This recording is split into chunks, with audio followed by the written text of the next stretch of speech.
Genesis chapter 38.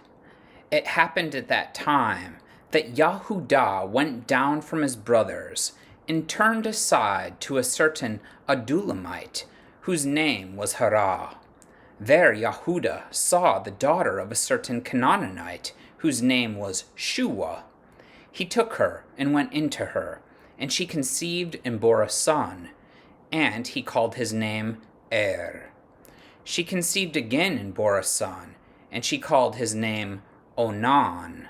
Yet again she bore a son, and she called his name Shelah. Yahudah was in Kezib when she bore him. And Yahudah took a wife for his firstborn, and her name was Tamar. But Yahudah's firstborn, was wicked in the sight of Yahweh, and Yahweh put him to death. Then Yahudah said to Onan, "Go into your brother's wife, and perform the duty of a brother-in-law to her, and raise up offspring for your brother." But Onan knew that the offspring would not be his, so whenever he went into his brother's wife, he would waste the semen on the ground, so as not to give offspring to his brother. And what he did was wicked in the sight of Yahweh, and he put him to death also. Then Yahudah said to Tamar his daughter-in-law, "Remain a widow in your father's house, till Shelah my son grows up." For he feared that he would die like his brothers. So Tamar went and remained in her father's house. In the course of time, the wife of Yahudah, Shuwa's daughter, died. When Yahudah was comforted, he went up to Timnah to his sheep shearers, he and his friend Hirah, the Adullamite. And when Tamar was told, "Your father-in-law is going up to Timnah to shear his sheep," she took off her widow's garments and covered herself with a veil, wrapping herself up, and sat at the entrance to Enayim, which is on the road to Timnah. For she saw that Shelah was grown up, and she had not been given to him in marriage. When Yahudah saw her, he thought she was a prostitute, for she had covered her face. He turned to her at the roadside and said, "Come, let me come in to you," for he did not know that she was his daughter-in-law. She said, "What will you give me, that you may come in to me?" He answered, "I will send you a young goat from the flock."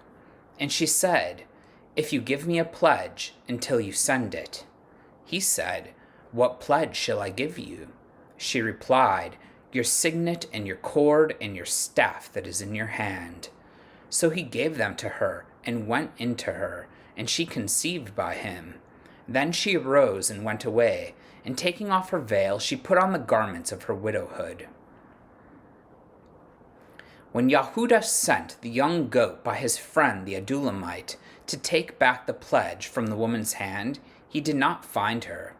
And he asked the men of the place, "Where is the cult prostitute who is at Enayim at the roadside?"